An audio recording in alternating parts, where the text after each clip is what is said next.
And now we're in Marina Del Rey, California, and we're with Shawn Ray. And Shawn, it's good to see you again. Good to see you, Joe. A couple of months till the Mr. Olympia contest. Getting ready, got 9 more weeks to go. Eating about 4 or 5 steaks a day? Actually about 7 or 8 steaks a day. I'm trying to keep my weight up and my muscle up while I'm losing body fat, yeah. Shawn, I've known you for a few years now. I've been around the sport. More people ask me questions about you than any other bodybuilder in the sport.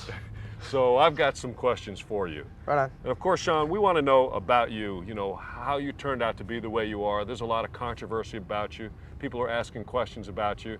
And you're aware of this, aren't you? I think I'm part of the promotion of it all. I'm known as being outspoken. I speak my mind. You ask me a question, I give you a straight answer.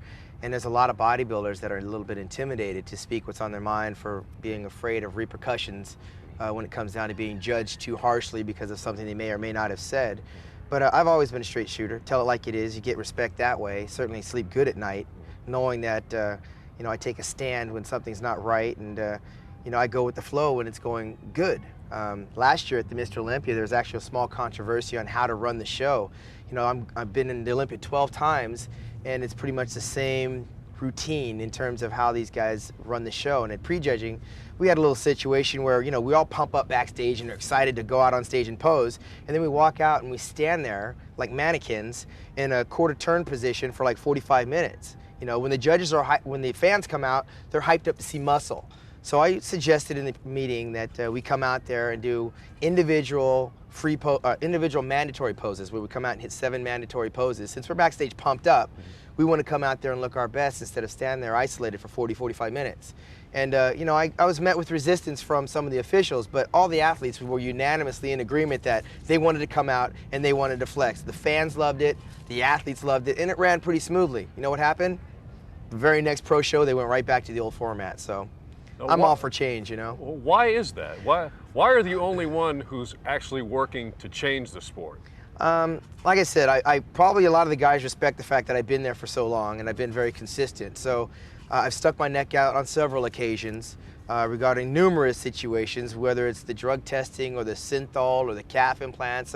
I've stuck my neck out in terms of rotating the judges, and I'm starting to only now in 2001, get support from the athletes in terms of the judging frustration, in terms of the rotation. But I've always been a leader, never been a follower, and I think it followed me from my high school days of playing football right into bodybuilding. And I just think that, as a fan that pays $600 to come see a bodybuilding show, you don't want to see these athletes, as big and well-conditioned as they are, standing there for 45 minutes. So I suggested, I said, listen, let us come out from behind this curtain and hit some muscle shots just to get the jitters out and get over that first, impression with the fans and with the judges while we're looking our best, pumped up and amplified and ready to perform.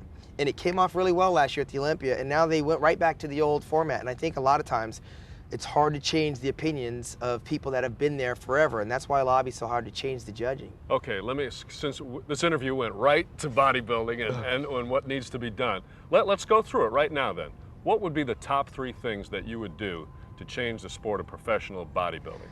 Well, the first thing we would do is offer some more prize money. It's ridiculous in terms of how the prices of the tickets have gone up every year, and the attendance at the Mr. Olympia being in Las Vegas is now, through the roof, and sponsorship for these contests is through the roof.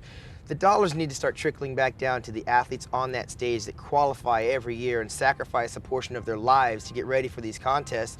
I'm talking sacrificing relationships, spending money on food, supplements, lack of sleep, really just going overboard in terms of getting up there in their best physical condition. Increase the prize money all around. They do it a little bit. This year they added $25,000 more to the whole purse, but they also have 10 more athletes competing as well that won't get a chunk of that change because they only give the money to the top 10.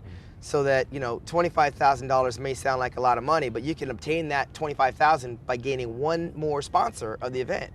The second thing is obviously rotate and change the judges. The same judges that chose me as an American national champion in 1987 and chose Lee Haney as Mr. Olympia in 1984, the year I graduated high school, are still there judging today.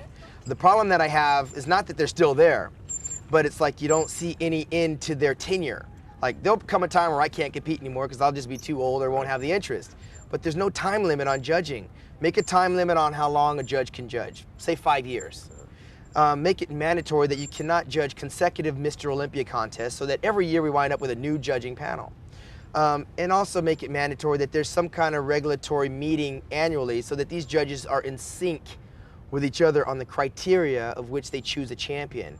And I also believe, and it's not even sexist, is that men should judge men to direct the look of men's bodybuilding, and women should judge women to direct the look of female bodybuilding. But the third aspect that I would change is that I would probably have health insurance for the athletes. We pay to compete as professionals $175 a year just to be a professional in the IFBB.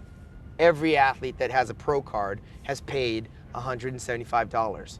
But nowhere on the horizon do I see an insurance plan where that if any of these athletes get injured training on their way to a professional event, that the IFBB or the federation would come in and support medically any problems that we may run into. Whereas the NFL, the Major League Baseball and Basketball Players Association, all of these guys have representation. No, we don't have a union. It would be nice if we did, but it just seems that for some reason we should at least, at the very least, have some kind of blanket coverage of an insurance policy that if any of our soldiers fall down in the heat of battle or on their way to war, that they should be mandatorily covered with health insurance at the least. Okay.